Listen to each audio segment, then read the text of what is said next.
আমি শুনলাম কিছুদিন আগে মাননীয় আসাম গেছিলেন, তখন আমি জানি না তোমরা হয়তো খবরে পড়োনি এখনো, গন্ডাররা দেখতে এসেছিল যে তাদের থেকেও মোটা চামড়া এইরা মহিলার আছে।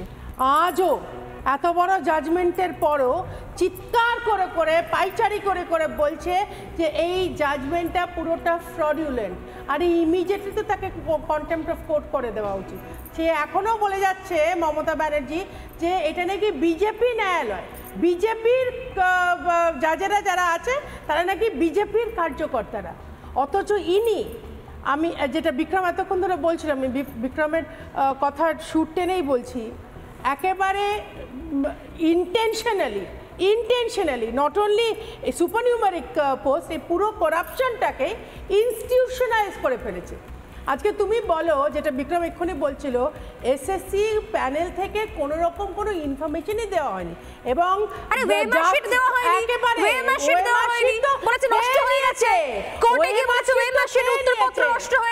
সোনালি আমি বলছি কম্পিউটারের হার্ডওয়্যার থেকে ওএমআর-শিট উবে গেল, এবং ওএমআর-শিটের কিছু সফট কপি পাওয়া গেল দূর জেলায়, গাজিয়াবাদ, আই এম সরি।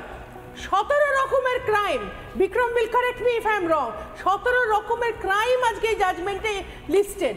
মুখ্যমন্ত্রী কিছু জানতেন না, জানতেন এবং জেনে শুনে এই জিনিসটাকে ওইদিকে ঘুরিয়ে দিচ্ছে। আজ এত বড় মিথ্যে কথা বলছে, 10 লক্ষ চাকরি নাকি তার আছে, এবং যারা যারা এখানে আজকে চাকরি হারাচ্ছে তারা নাকি উনি গ্যারান্টি দিচ্ছেন। রাসমণির মতন মেয়েরা, ছেলেরা রাস্তায় এত বছর ধরে, এত মাস ধরে ঝড়ে জলে বৃষ্টিতে তো মাথাও কামিয়ে ফেলেছিল। এইরকম ব্যথা তাদের অ্যাগনি, তাদের যন্ত্রণা মাননীয় বোঝেনি, তখন সেদিন মনে হয়নি যে 10 লক্ষ সব বেআইনি। একদম আমি রাসমণির কাছে একবার আসছি প্লিজ, মুখ্যমন্ত্রী খুব সংক্ষেপে রাসমণির কাছে আসছি। আমি জানি না এটা কিসের হীন যে সত্যি সত্যি এরপর আরো বড় বিপদ মন্ত্রিসভার কাছে রয়েছে কিনা, কিন্তু রাসমণির কাছে আসছি। রাসমণি, এতদিন ধরে লড়াই করার পর যখন এই রায় শুনছেন এবং তারপর যখন আপনার রাজ্যের মুখ্যমন্ত্রীর বক্তব্য শুনছেন যেগুলো বেআইনি, এগুলো উনি মানেন না, এর জন্য উনি শেষ পর্যন্ত লড়াই করবেন, তখন কি মনে হয়? এটাই কথা মনে হয় যে এই রাজ্যের প্রশাসনিক প্রধান হিসেবে এবং অভিভাবিকা হিসেবে মানে উনি কি চান, ওনার কাছে কোনটা আইনি, উনি তাহলে মানে জাজমেন্ট দিক।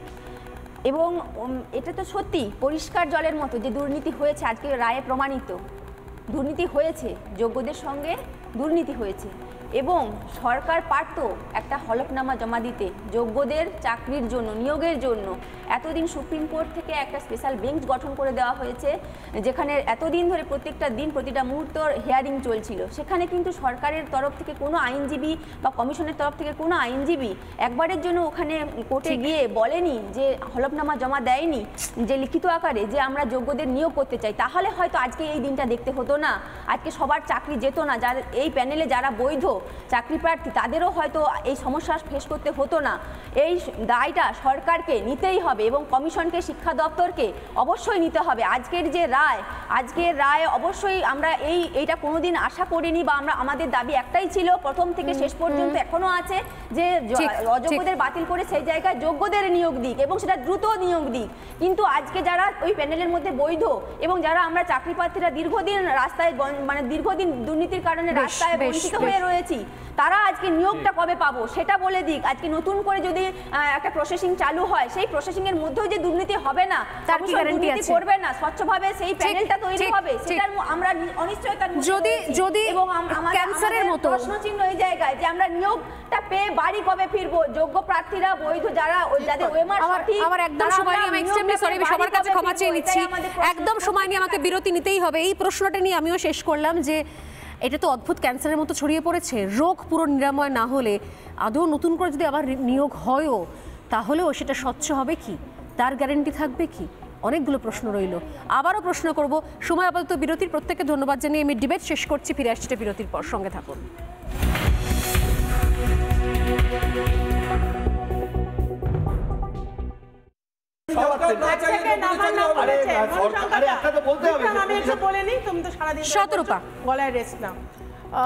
আমি শুনলাম কিছুদিন আগে মাননীয় আসাম গেছিলেন, তখন আমি জানি না, তোমরা হয়তো খবরে পড়োনি এখনো, গন্ডাররা দেখতে এসেছিল যে তাদের থেকেও মোটা চামড়া এইরা মহিলার আছে। আজও এত বড় জাজমেন্টের পরও চিৎকার করে করে পাইচারি করে করে বলছে যে এই জাজমেন্টটা পুরোটা ফ্রডুলেন্ট, আর ইমিডিয়েটলি তো তাকে কন্টেম্প্ট অফ কোর্ট করে দেওয়া উচিত। সে এখনও বলে যাচ্ছে মমতা ব্যানার্জি যে এটা নাকি বিজেপি ন্যায়ালয়, বিজেপির জাজেরা যারা আছে তারা নাকি বিজেপির কার্যকর্তারা, অথচ ইনি, আমি যেটা বিক্রম এতক্ষণ ধরে বলছিলাম, আমি বিক্রমের কথার সুর টেনেই বলছি, একেবারে ইন্টেনশনালি নট অনলি সুপারনিউমারিক পোস্ট, এই পুরো করাপশনটাকে ইনস্টিটিউশনালাইজ করে ফেলেছে। আজকে তুমি বলো, যেটা বিক্রম এক্ষুনি বলছিল, এসএসসি প্যানেল থেকে কোনো রকম কোনো ইনফরমেশনই দেওয়া হয়নি, এবং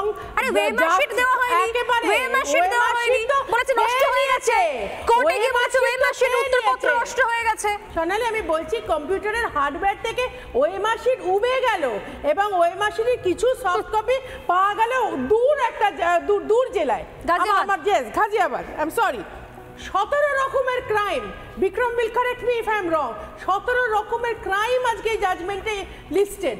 মুখ্যমন্ত্রী কিছু জানতেন না?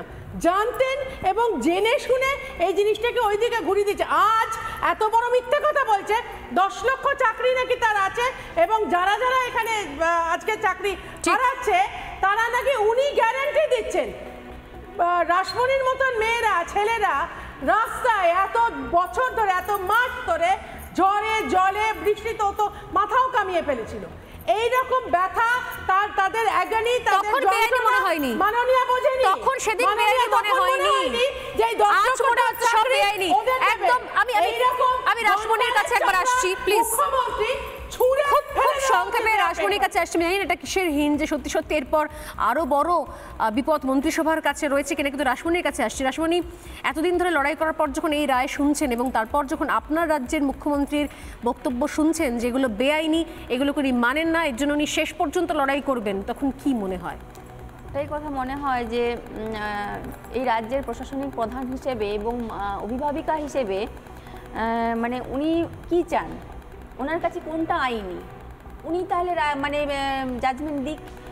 এবং এটা তো সত্যি পরিষ্কার জলের মতো যে দুর্নীতি হয়েছে, আজকে রায়ে প্রমাণিত দুর্নীতি হয়েছে, যোগ্যদের সঙ্গে দুর্নীতি হয়েছে, এবং সরকার পারত একটা হলফনামা জমা দিতে যোগ্যদের চাকরির জন্য, নিয়োগের জন্য। এতদিন সুপ্রিম কোর্ট থেকে একটা স্পেশাল বেঞ্চ গঠন করে দেওয়া হয়েছে, যেখানে এতদিন ধরে প্রত্যেকটা দিন প্রতিটা মুহূর্তর হিয়ারিং চলছিল। সেখানে কিন্তু সরকারের তরফ থেকে কোনো আইনজীবী বা কমিশনের তরফ থেকে কোনো আইনজীবী একবারের জন্য ওখানে কোর্টে গিয়ে বলেনি, যে হলফনামা জমা দেয়নি যে লিখিত আকারে যে আমরা যোগ্যদের নিয়োগ করতে চাই। তাহলে হয়তো আজকে এই দিনটা দেখতে হতো না, আজকে সবার চাকরি যেত না, যারা এই প্যানেলে যারা বৈধ চাকরি প্রার্থী তাদেরও হয়তো এই সমস্যা ফেস করতে হতো না। এই দায়টা সরকারকে নিতেই হবে, এবং কমিশনকে, শিক্ষা দপ্তরকে অবশ্যই নিতে হবে। আজকের রায় অবশ্যই আমরা এইটা কোনোদিন আশা করিনি, বা আমাদের দাবি একটাই ছিল প্রথম থেকে শেষ পর্যন্ত, এখনো আছে, যে অযোগ্যদের বাতিল করে সেই জায়গায় যোগ্যদের নিয়োগ দিক, এবং সেটা দ্রুত নিয়োগ দিক। কিন্তু আজকে যারা ওই প্যানেলের মধ্যে বৈধ, এবং যারা আমরা চাকরি প্রার্থীরা দীর্ঘদিন রাস্তায়, মানে দীর্ঘদিন দুর্নীতির কারণে রাস্তায় বঞ্চিত হয়ে রয়েছি, তারা আজকে নিয়োগটা কবে পাবো সেটা বলে দিক। আজকে নতুন করে যদি একটা প্রসেসিং চালু হয়, সেই প্রসেসিং এর মধ্যেও যে দুর্নীতি হবে না, তার কি গ্যারান্টি আছে? করবে না, স্বচ্ছভাবে সেই প্যানেলটা তৈরি হবে, সেটার আমরা অনিশ্চয়তার মধ্যে যদি এবং ক্যান্সারের মতো প্রশ্ন চিহ্ন এই জায়গায় যে আমরা নিয়োগটা পেয়ে বাড়ি কবে ফিরবো, যোগ্য প্রার্থীরা, বৈধ যারা, যাদের ওএমআর সঠিক। আমার একদম সময় নিয়ে, আমি এক্সট্রিমলি সরি, আমি সবার কাছে ক্ষমা চেয়ে নিচ্ছি, একদম সময় নিয়ে আমাকে বিরতি নিতেই হবে। এই প্রশ্নটা নিয়ে আমিও শেষ করলাম যে এটা তো অদ্ভুত ক্যান্সারের মতো ছড়িয়ে পড়েছে, রোগ পুরো নিরাময় না হলে আদৌ নতুন করে যদি আবার নিয়োগ হয়ও, তাহলেও সেটা স্বচ্ছ হবে কি, তার গ্যারান্টি থাকবে কি? অনেকগুলো প্রশ্ন রইল, আবারও প্রশ্ন করব। সময় আপাতত বিরতির। প্রত্যেককে ধন্যবাদ জানিয়ে আমি ডিবেট শেষ করছি, ফিরে আসছি বিরতির পর, সঙ্গে থাকুন।